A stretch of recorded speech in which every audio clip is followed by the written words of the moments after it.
time. The Paris premiere of the Batman movie that had been scheduled for tonight has reportedly been canceled by Warner Brothers. Kevin Torres is a reporter with KUSA 9 News in Denver. He's on the scene at the Century Theater in Aurora, the parking lot outside it. What can you tell us? What new information have you learned in the last few minutes? Well, Chuck, good morning. Perhaps the word that folks out here are using this morning is chaotic. That's what they described when they were inside the theater. We talked with a number of folks who were not only inside but outside the time when they heard the gunfire go off. One man said that he heard more than 50 gunshots within a 10-minute period. At that point, dozens, if not hundreds of people ran out of the theater at once. He says that he saw blood coming down from their face, their hands, and all over their bodies.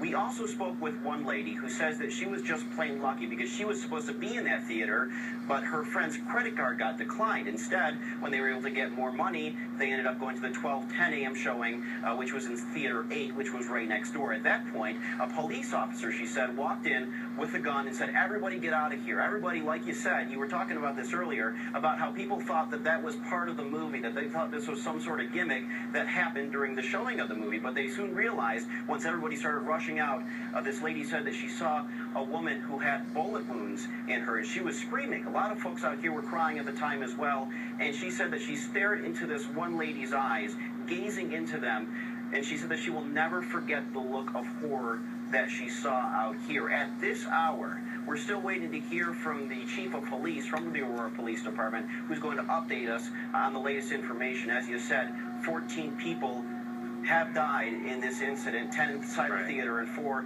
at nearby hospitals. 50 were wounded. A chaotic scene out here when police officers, because they couldn't get ambulances here fast enough, had to bring these victims to the hospitals as fast as they can.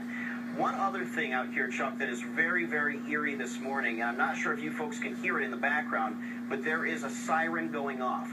That is the siren from inside the movie theater. When everything happened in the middle of the night, around midnight, 12:30 in the morning, that alarm went off. And still at this hour, 7 o'clock in the morning, you're still hearing that thing going off. They have that place completely roped off. FBI and everybody else is out there. It's still a very active scene. You're not seeing a whole lot of folks who are witnessing out here, though, this one. And every eyewitness you've talked to, everybody believes that Mr. Holmes did not have help, that he acted alone.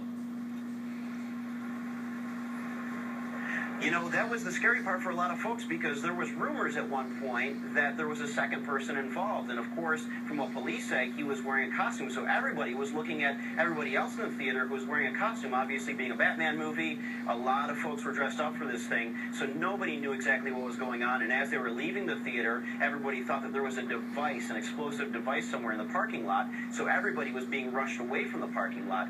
Nobody knew exactly what was going on, but now police are saying that it appears that only one person was involved in this. But clearly, in the middle of the night, talking with these witnesses, everybody thought that there was more than one person involved. All right, Kevin Torres with KUSA.